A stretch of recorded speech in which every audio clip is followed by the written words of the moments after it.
বাজারে আসতে শুরু করেছে সাতক্ষীরার আম। সোমবার থেকে পাওয়া যাচ্ছে গোবিন্দভোগ, গোপালভোগ, বোম্বাই, গোলাপ খাস সহ দেশি আম।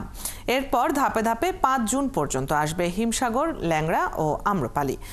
আমের ফলন ভালো হয় বাজার বাড়ানোর দাবি জানিয়েছেন চাষিরা। অন্যদিকে সময়ের আগে অপরিপক্ক আম সংগ্রহ, সংরক্ষণ বা বাজারজাতের বিষয়ে ছাড় না দেওয়ার ঘোষণা জেলা প্রশাসকের। বরুণ ব্যানার্জির তথ্য ও ছবিতে প্রতিবেদন। সাতক্ষীরার আমের কদর রয়েছে দেশের গণ্ডি পেরিয়ে আন্তর্জাতিক বাজারে। এখানকার আম এখন ব্র্যান্ড। আবহাওয়া ও মাটির গুণাগুণের কারণে এখানকার আম একটু আগেই পাকে, ফলে বাজারে ভালো দামও মেলে।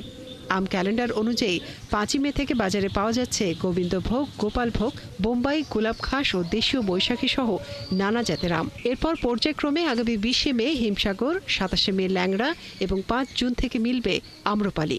বাজারে কিছু মাল ঢুকিছে আমাদের 2800-2500 এমন একটা আশা করা যাচ্ছে যে এরকম একটা দাম পাবো। এই সাতক্ষীরা জেলায় আমাদের আমরা আগে ওঠে আমাদের এই আমরা, তারপরে ঝরঝটে জ্ঞান যদি না হয় তা আমরা একটু ভালো দামে বিক্রয় করতে পারি। 2015 সাল থেকেই আমেরিকা ও ইউরোপে নিয়মিত রপ্তানি হচ্ছে সাতক্ষীরার আম, যা জেলার অর্থনীতিতে নতুন সম্ভাবনা তৈরি করেছে। সাতক্ষীরার এই সুস্বাদু আম আমাদের দেশে একটা চাহিদা আছে এবং সারা বিশ্বের এই সাতক্ষীরার আমের একটা চাহিদা আছে।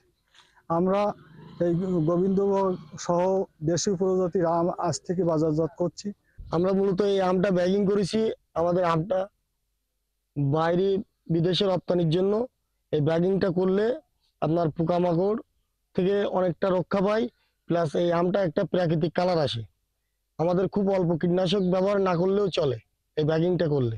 এবছর 62,000 থেকে 70,000 মেট্রিক টন আম উৎপাদনের লক্ষ্যমাত্রা ধরা হয়েছে, যার মধ্যে 100 থেকে 120 মেট্রিক টন আম যাবে বিদেশে, জানান কৃষি কর্মকর্তা। যদি আবহাওয়া এখনো পর্যন্ত অনুকূলে থাকে তাহলে আমরা প্রায় 100 মেট্রিক টন আম, আমরা 100 থেকে 120 মেট্রিক টন আম আমরা বিদেশে রপ্তানি করতে পারি। এটা আমাদের লক্ষ্যমাত্রা। গতবার আমরা 60 মেট্রিক টন আম বিদেশে রপ্তানি করেছিলাম। জেলা প্রশাসক জানান, সাতক্ষীরার আমের সুনাম অক্ষুণ্ণ রাখতে এবং নিরাপদ আম বাজারজাত করতে কঠোর থাকবে জেলা প্রশাসন। সাতক্ষীরা তথা বাংলাদেশের অনন্য আম যেটা সারা পৃথিবীতে রপ্তানি হয়, আমরা উদ্যোগ নিয়েছি যে সাতক্ষীরার আম যেন যথাযথভাবে চাষ করা হয়, যথাযথ সংরক্ষণ করা হয় এবং যথাযথভাবে আপনার বাজারজাত করা হয়। সাতক্ষীরা জেলায় 4135 হেক্টর জমিতে প্রায় 5000 আম বাগান রয়েছে। মনিরা কাজুরি, 71।